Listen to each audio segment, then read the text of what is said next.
Canada was truly terrific today in a statement victory, a statement win over Japan, a 2-1 win for Canada, and this is an amazing victory as we were absolutely excellent. Canada truly showed next man up mentality as we were missing two of our best players in our midfield maestro and Stefan Eustáquio and our true X-factor and star player in Alphonso Davies.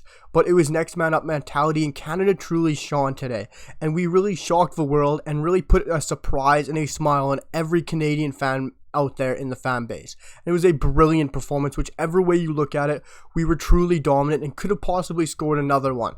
But Canada also had some standout performances from the likes of Lucas Cavallini, Tajon Buchanan, Stephen Vitoria, and even Junior Hoilett. And also some performances that go asking some questions, like some Marc-Anthony Kaye, Kyle Larin, as well as Kamal Miller. And we're going to be talking about all those players' performances in just a moment, but we're also talking about some topics the likes of Lucas Cavallini over Ike Ogbo, and will Canada be playing on the right-hand side of Tajon Buchanan and Johnston over that left-hand side of Adekubi and Davies if today is to go by anything, as well as my general thoughts on today's match and the lineup we went with. But guys, we're going to jump straight into things, but before we do, make sure to drop down below and smash that sub button for all the best Canadian men's national team content, whether it's previews, reactions, and of course 5 things we learned, which is coming tomorrow, player profiles, and of course Canadian men's national team news videos, daily uploads here on the channel, and of course a lot of content planned for the World Cup.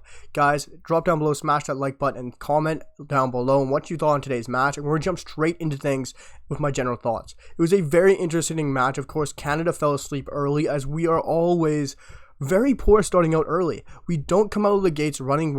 We're very slow sometimes at starting a match. And we showed it. Kamal Miller had a very poor little first bit there. On that first goal, for me, it was completely down to Kamal Miller. It shows of his rating, getting a 6.8 in this match on FootMob. And Kamal Miller truly goes asking questions for me here in this match, which we'll talk about in just a second.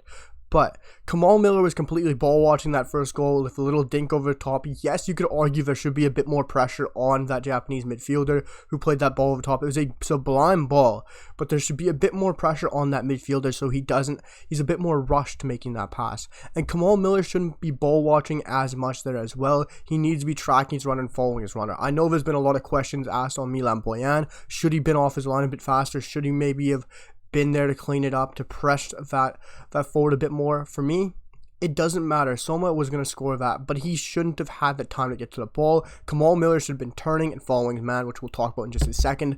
But no matter what, this is a brilliant performance from Canada. I thought the lineup was amazing. It was very interesting to see.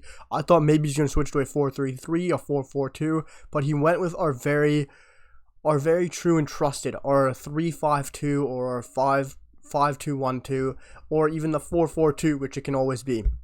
It's an amazing lineup. It's probably maybe Canada's best lineup. It doesn't get the best out of all of our players, but I think it gets our best players on the field as well. And it's a very interesting formation that can shift and is very versatile, especially for our side.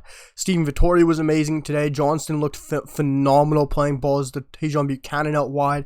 It also lets our backline step up a bit. When we saw Hoilett drop and play a bit more behind David and Larin more centrally, it congested the middle a lot. We were able to win the ball back in transition. Hoilett also switched out to the left hand side to play down there as well on that channel to help out Kyle Larin and Samuel Adekubi. I also thought Atiba Hutchinson was brilliant in his return to the roster and lineup as well. He had an amazing performance. Of course, a 7.6 rating today. He looked phenomenal. At the age of 39, you can't tell how old he truly is, and he looks like an unbelievable player, especially only having one performance to date for Besiktas. Having 60 minutes today, he was brilliant, going 34-41 for accurate passing, having 2 for 2 long balls, 54 touches, 4 passes into the final third, 5 recoveries, and 3 interceptions. Atiba was truly brilliant and going 100% for his ground duels. It's just what Atiba does. Guys, we had a brilliant squad today, and I want to talk about some of our standout performances. Of course, we have to start with Lucas Cavallini. I'm not Lucas Cavallini's biggest fan by any means. If you guys have followed the channel, I would have liked to see Charles Andreas Brim or Theo Cormanu ahead of him. But Lucas Cavallini was fantastic. He looks like a guy who looks like Jamie Vardy. We all know Jamie Vardy has a couple shots of Red Bull. He juices up before the game, and he loves his Red Bull for the match. Looks like Lucas Cavallini was fed some Red Bulls by John Herdman, and he just got on the field and just busted a gut. He ran his heart out, and Lucas Cavallini was unbelievable, running into the channels, getting into the final third, making those brilliant runs, and he worked so well to keep possession, to win possession. I remember on that Richard Larea goal, switching possession, running the ball down the flank and switching it across the field, which set up a 1-2 for Loray to win the penalty. Lucas Cavallini had an amazing performance today. And I don't say that about him lost because I am not one of his biggest fanboys. And that was very exciting to see how good he truly was for Canada today. He truly earned his spot. And the biggest question here is it Lucas Cavallini over Ike Ugbo? And I think it very well might be right now. Lucas Cavallini came on. He scored a very tight goal. That Panenka was very dodgy. But Lucas Cavallini had great performances for Vancouver Whitecaps. He did score a lot of goals. I gotta give him praise there. He's great in the MLS this year when he wasn't out suspended. But Ike Ugbo also hasn't been starting that many games for Troyes in Liga. Yes, he's in a top 5 league, but he hasn't been getting the performances. He hasn't been getting the game time. For me, Ike Ugbo needs a move. Troyes just isn't the place for him. But for me right now, it is Lucas Cavallini over Ugbo, and he had a great performance. I gotta give it all to him. Hats off to him. Also, 3 more players I want to talk about before we move on to some poor performances and some questionable match performances as well. We're going to talk about Steven Vitoria. For me, Steven Vitoria is the most underrated player in the Canadian fan base. I'm not going to say in the world for Canada because there's Tajon Buchanan and Stefan Eustáquio who aren't rated as highly as they should be. But Steven Vitoria needs to be talked about more among the Canadian fan base. I don't understand this. He was brilliant defensively today for Canada. He came up scoring a goal. He could have had another one through an aerial for another cross because Junior Hoilett was brilliant. It shows in the stats. 5 for 5 duels won. Yes, he may have committed 2 fouls, but you got to look at when those were in the game. They're very smart and intelligent fouls. He wasn't being stupid. He was taking tactical fouls. Defensively, 3 clearances, 2 interceptions, 4 recoveries. He was brilliant. On the ball, 3 for 7 aerial long balls as well. He went 72 for 80 accurate passes, a goal. He is brilliant defensively, and it shows. 5 for 5 aerial duels. I don't understand why he is so underrated within the Canadian fan base. He's playing arguably a top 5 league in Europe. For me, Liga NOS is up there, and he's been doing great in his league play. He's been fantastic for Canada defensively today. And aerially, if you have Junior Hoilett swinging in balls like that, or even Stefan Eustáquio when he comes in for set pieces, we are going to score corner goals at the World Cup. I am guaranteeing it. I would put a bet on it. We look brilliant aerially. Kamal Miller also had a chance in another ball set piece. We have Atiba Hutchinson who's massive. But Steven Vitoria is unbelievable aerially, and he scored, and he well deserved it because he is brilliant. Guys, another performance I need to talk about is Junior Hoilett. Junior Hoilett, for me, had a mixed bag. I know a lot of people and some people out there in the media were talking about how he had just a brilliant performance all around, needs to start. For me, I think he needs to start for set piece duels. I think he was brilliant on set pieces. His corners were brilliant. His free kicks were fantastic. Being able to sling them in, being very accurate. If they have KDB, we have Junior Hoilett and Stefan Eustáquio who can pinpoint a pass. Junior Hoilett was very good at pinpointing it onto the head of Steven Vitoria, Kamal Miller, Atiba Hutchinson, Kyle Larin. He was very accurate. But for me, during the game, he wasn't as brilliant. A couple missed touches, didn't look as good on the ball. Yes, he still had some great passes to play, but you got to look at some of his attacking stats. 1 for 5 successful dribbles, 4 for 14 accurate crosses, and yes, his corners and set pieces were where he's shown for me. He still wasn't the greatest going forward, in my true opinion. 26 for 33 accurate passes. You guys might have a different opinion. I thought he was still very good. He was top class. And for me, he's still aging like fine wine. He's a true out-and-out attacking midfielder for Canada. Yes, he can still play out wide. He can play wing-back. I'm not saying he was poor. I'm saying he was brilliant. Set pieces, we do need him. I don't know if he starts for Canada because I think we still come in. Stefan Eustáquio comes in the lineup. We still have that pinpoint passing. It's going to be very interesting to see if Junior Hoilett can get in this lineup, especially with a poor performance from Kyle Larin that we'll talk about in just a moment. The last standout performance I want to talk about is Tajon Buchanan. And I have a huge question around this. Are we going to be playing down the right at the World Cup against Belgium, Croatia, and Morocco? Because a key here is Alphonso Davies is going to be double marked. He's going to be kept tactically quiet. Everyone knows what Alphonso brings. He's a explosive, attacking, fast, pacey winger that everyone's going to be scared to play against. Tajon Buchanan is extremely underrated going to this World Cup and is extremely underrated playing for a side like Club Brugge. And I think he is going to put smiles on Belgian and Club Brugge fans when we play them, when we play Croatia and Morocco, because they're going to be cheering for Tajon and Kyle Larin as well. We got to realize that, some of those Belgian fans. And I think he's going to make them all smile because he is going to be brilliant down that right-hand flank. What we saw today, if it's anything to go into the World Cup, is Tajon is going to be more so free on the right than Alphonso Davies is on the left. Alphonso's going to be double marked. We all know this. And Alistair Johnson was brilliant playing the ball to Tajon Buchanan, linking up with 1-2s. Tajon was great with Kyle Larin and Jonathan David as well, linking up with them.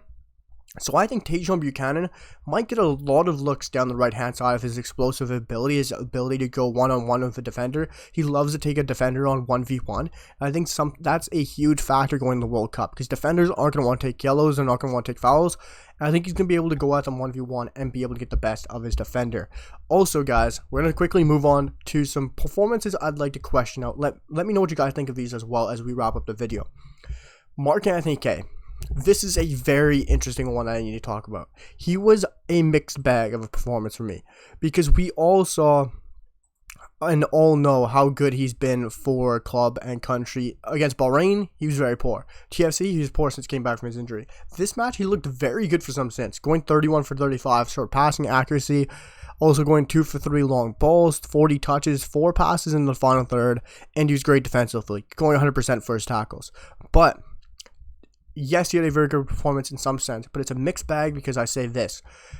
He fell asleep in ball watch, just like Kamal Miller did in the first goal. Mark-Anthony Kaye could have done it exactly again, and I could have been saying the same thing again on Twitter and on this video. Mark-Anthony Kaye fell asleep, he let his man drag in behind him, and they struck the post. Milan Boyan did good to cut off the angle, but Mark-Anthony Kaye should never be letting that happen. So he's got to cut off that angle, he's got to follow his runners, we can't switch off. Football is a 90-minute game, no stoppages, no breakages, and we gotta stay switched on mentally, physically. We gotta be prepared. And the one thing in football is you gotta stay switched on 90 minutes, not a second later, because you're gonna get scored on. And that's what almost happened for that second goal for Japan if Mark-Anthony Kaye got very lucky. But guys, I want to swiftly talk about the last two players, as I know this is becoming a longer video, but this was such an amazing performance. I had to dwell on it. It is so exciting. But Kamal Miller, guys. A mixed performance again. He was pretty good defensively, but that goal, for me, it is 100% on Kamal Miller. 110%. He can't be ball watching like that. He played poor against Bahrain. He's had some poor performances for CF Montreal since in the playoffs, and poor for club and country in the past month or so. And I don't think he can continue it. Yes, he was still good defensively against Bahrain, but he still wasn't up to his best. I think the pitch and everything like that played into it. We saw it with Joe Waterman. I might do a separate video talking about some other players like that, but he's definitely going to be in my 5 things that we learned. But Kamal Miller is 100% ball watching for that goal. He can't be doing that in the World Cup. He's got to stay switched on. He's got to follow his man. He's got to follow the runner, or that goal is completely not going to happen. I know that's looked at as an aerial mistake, but that's definitely not an aerial mistake. That's just ball watching. You just got to follow your man. You chest it down. You control it. You feed it out. You pass it. You clear it. What have you. It's a simple ball to deal with if you're staying switched on. It's simple. But fair play, he still did very well defensively. He calmed back down in the game, and he still was very good on the ball as well. The last player I want to talk about is Kyle Larin. Kyle Larin was very quiet in this game, which very much surprised me. I thought we would have tried to get him involved a bit more. He was one of the lowest rated players in the Canadian men's national team squad today, getting a 6.2, tied with Tajon Buchanan, who I don't think deserves that rating, and Samuel Piette, who has a 6 rating. But Kyle Larin only touched the ball for a total of 17 times. Shot accuracy of 0. He had a successful dribble rating of 0. Was offside once, dispossessed twice, and really didn't win much of his duels. 0% for duels, and only 4 out of 6 on aerial duels as well. Kyle Larin was extremely quiet this match. Lucas Cavallini came on, and he was very electric, very exciting, and created a lot in the final third, which I was very shocked by. I expect Larin to go onto the bench, and we'll see Junior Hoilett take the starting lineup, because we all know Alphonso Davies is starting out there somewhere. So it's going to be very interesting to see how we integrate the likes of Eustáquio and Davies and see what Larin has, because Larin's of course high in Herdman's books, and I don't think he deserves to start going into the World Cup after what we saw today and after what we saw in the last friendly break. So it's going to be very interesting to see what happens going to that Belgian match, guys. We're going to have a lot of content on the channel. Hope you guys enjoyed my reactions. Let me know what you guys think about the standout performances, the poor and questionable performances as well, and also, is Cavallini over Ike Ogbo? Will we put it down the right hand side? And your general thoughts on the match. Hit that sub button, leave a comment and a like down below, and I'll see you guys for the next one. Peace.